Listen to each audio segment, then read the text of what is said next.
One of the best managers, though, Yes. in the bigs. Now, back in his day when he was the skipper of the Yankees, you may recall he was on a very popular show, Seinfeld. Heard of it? Yes. Well, listen to him explain why it may not have been a great idea to do that show back then.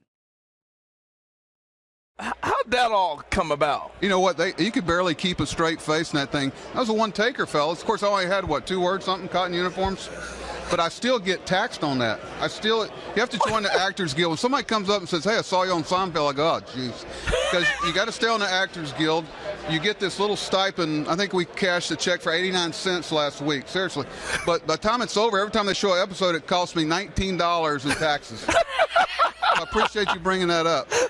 I didn't even know the show was popular. The kids said, hey, Dad, you got to go do that. But I didn't realize they were making fun of Mr. Steinbrenner in that show. Yeah, for and a long time. I was told that I didn't need to make a return appearance. Oh, you were, huh?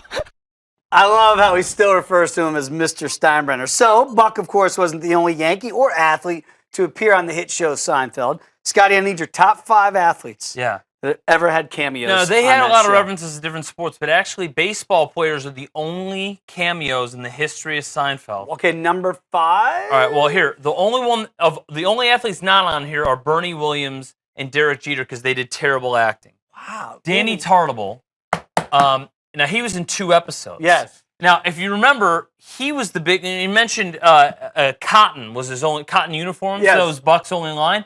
It was because Danny sort of like misled George to say that we should change from polyester to cotton, and that would be the difference. Right. Number 4. Who do we have? Paul O'Neill, who, by the way, was an Nice. incredible actor in this. Honestly, he was intense.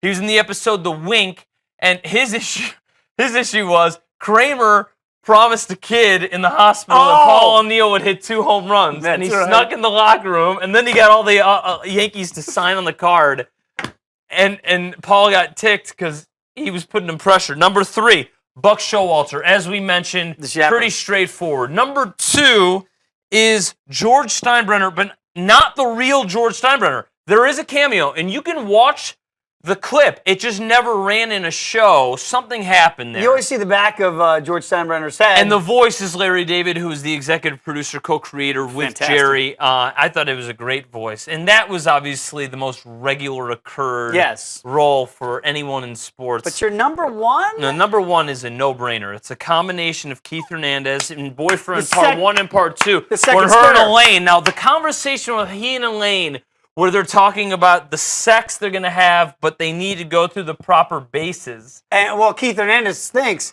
I can do whatever I want. I'm Keith Hernandez, right? You're not so sure the third base coach is going to be waving you in.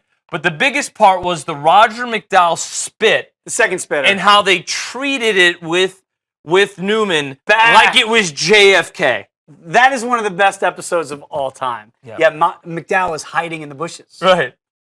But they thought it was Hernandez, and then Hernandez cleared it up. It wasn't Hernandez. Because he says, nice game, pretty boy. That was it. And the magic loogie. Yeah, that's one magic loogie.